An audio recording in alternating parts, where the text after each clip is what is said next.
Now, you said this to me in person in Miami. I think this was 2 years ago.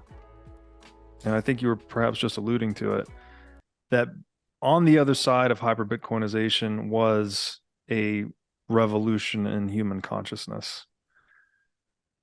Do you have um, specifics surrounding that? Like, what do you actually see happening? That we move into a post scarcity type world, and then everything changes, including our own moral software? Or like, well, what does that actually look like? And what do you mean when you say that that Bitcoin could, and correct me where I'm wrong. I thought you said basically Bitcoin would usher in a revolution in human consciousness.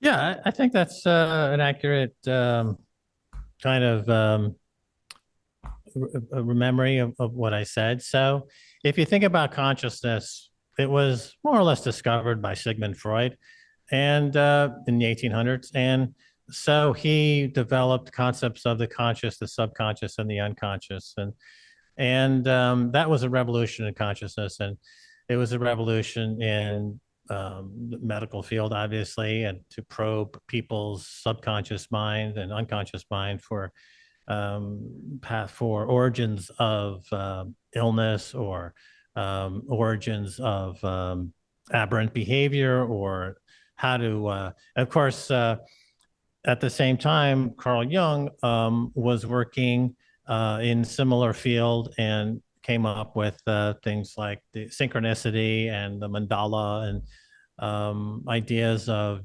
the hero journey that we are all basically repeating certain templates of behavior, and we have certain relationship with history that compels us to interact similarly throughout history, and that culture tends to reflect this. And we see the same totems and stories emerge throughout history as a reflection of our conscious and our unconscious. And so with Bitcoin is another deeper probe into what would be the collective unconscious, which is a Jungian term, which is where I take it from. And so this would be a further probe into this psychological dimension. And with, as we're saying, when you have perfect price discovery and perfect money, and you essentially algebraically solve for want, right? Because most markets are driven by want. People want stuff. And so that's reflected in price discovery. But when you remove want from the equation and you just have pure interactions based on the ebb and flow of nature, you know, the tides, the moons, the human interaction, this is all very cyclical and natural, and reflects a deeper consciousness that we have with a creator or the creator. I guess you know, I don't could say that. And so Bitcoin takes us to that place. So it's a revolution in human consciousness in that way. I think in El Salvador is an interesting example of making Bitcoin legal tender and adopting Bitcoin and being orange pilled and having President Bukele speak so eloquently about Bitcoin for so long. You know, he was tweeting about it in 2014 and again in 2017. He's really been in Bitcoin for a long time. He's thought about it a great deal. And one of the side effects, and I'm not going to claim that there's a direct cause and effect here, but I will allude to this. Mm. You know, one of the side effects of a Bitcoin consciousness is a certain intolerance of violence and a certain intolerance of kind of social injustice. Mm. And you know, in the last year, we've seen in this country the violence decrease almost you know, over 95%. So El Salvador went from being the most violent country in the region and one of the most violent countries in the world to being the safest country in the region and on track to have a safety and a security record better than Canada, right? You know, people think about Canada as being a pretty safe place. Well, El Salvador is on its way to becoming even safer than Canada. And I think that's a correlation with the Bitcoin, because Bitcoin, again, on that subconscious, unconscious, universal conscious level, changes you. And as I Mm-hmm. say in my book, the Book of Max, you don't change Bitcoin, Bitcoin changes you, right? So once you allow the protocol to come into your mind, it'll either do one of two things. Either you become a malevolent dastardly, no good Nick, like a Sam Bankman Fried, Uh, or you're elevated. It takes you to a place that you want to be, right?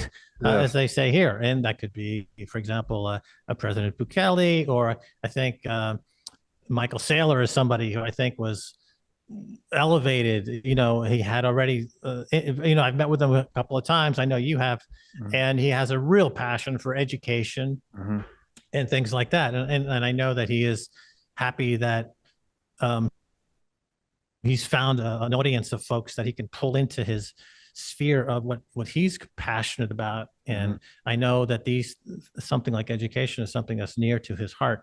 Mm-hmm. And so this, again, the Bitcoin experience accentuates that, and it's accentuated in the at that conscious level, and the consciousness layer in the stack of humanity, is a fairly new discovery, right? I mean, Mm-hmm. this is fairly new here. It's only 150, 160 years old. We're talking Mm-hmm. about the discovery of the unconscious mind, and of course, that can also be used in a malevolent way. Freud's was it cousin or somebody?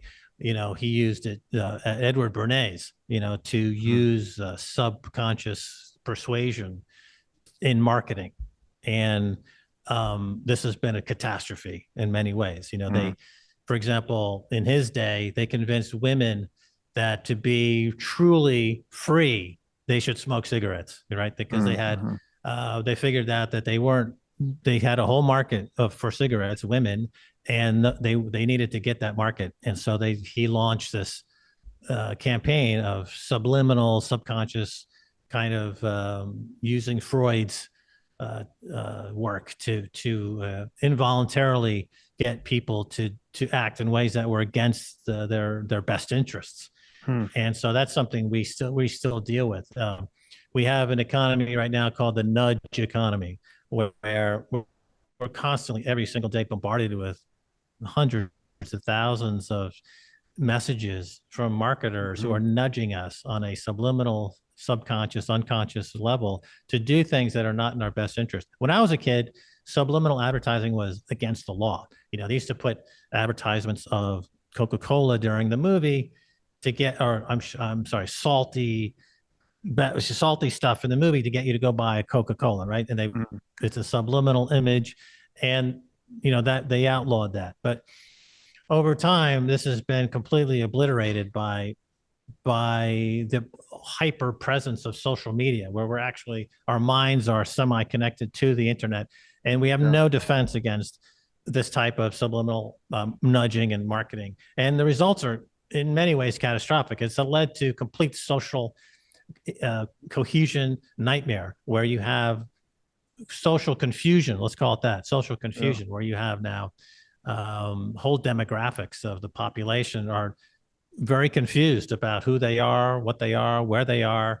And I think that's just the direct result of rogue social media engineers who are preying Mm-hmm. on the subconscious in ways that are, in my view, completely abhorrent. But it's something that, I think Bitcoin is here to help us navigate away from that.